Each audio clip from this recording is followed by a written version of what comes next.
Chapter 1. 12 years ago. Jessica was in a hurry to get home. Her book bag weighed her down so much that she felt like she was running in mud, thanks to the massive history book she had had to carry home. Why had Miss Chalder had to give them extra homework this weekend? She shifted the bag on her shoulder and took the last turn. Her house came into view, and she felt excitement rush through her. She was going to spend the entire weekend with her best friend, Christina. They had planned everything out all week during gym class. Mrs. Hosley was one of the best teachers ever and never forced them to do much beyond running and stupid aerobics, so naturally, they spent the entire period together. Jess rushed around the house to the back door. "The front door is for guests only," her mother had told her more than a dozen times. She shoved her bag back on her shoulder to open the sliding glass door and was surprised to find it locked.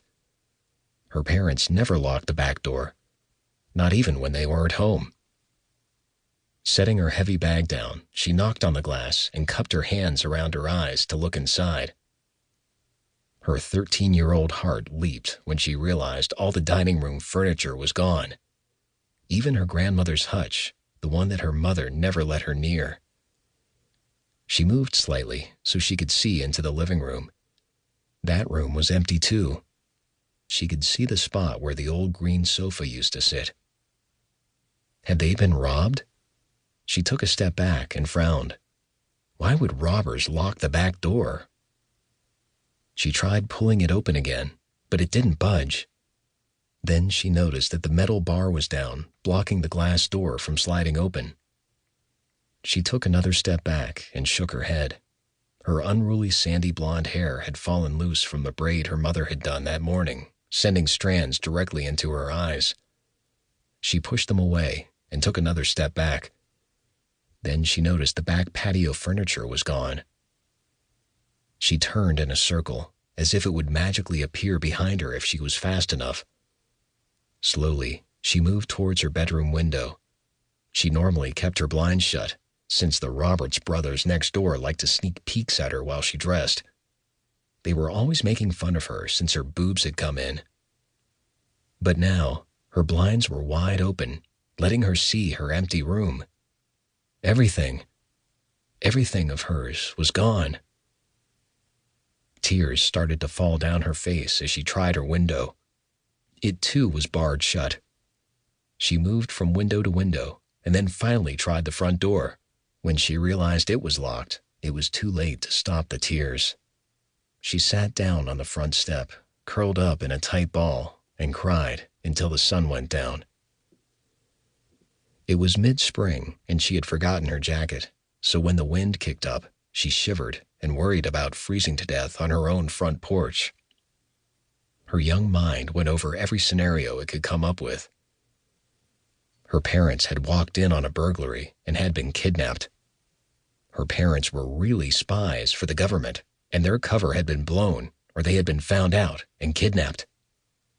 Her parents had been killed in a freak accident, and the cops had sold all their stuff.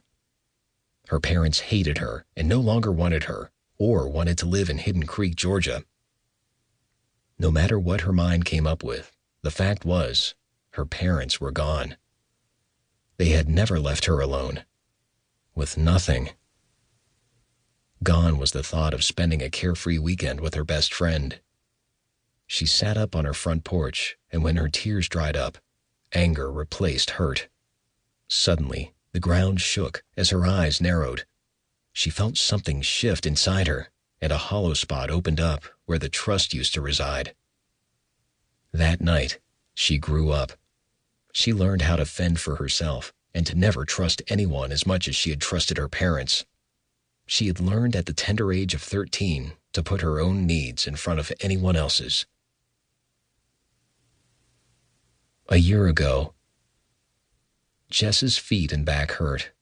Working a double shift at the coffee corner wasn't her idea of a good time. Then again, neither was the blind date that her friend Kelly had arranged. The double shift got her out of the awkward evening. She was just about to take a break when the bell chimed.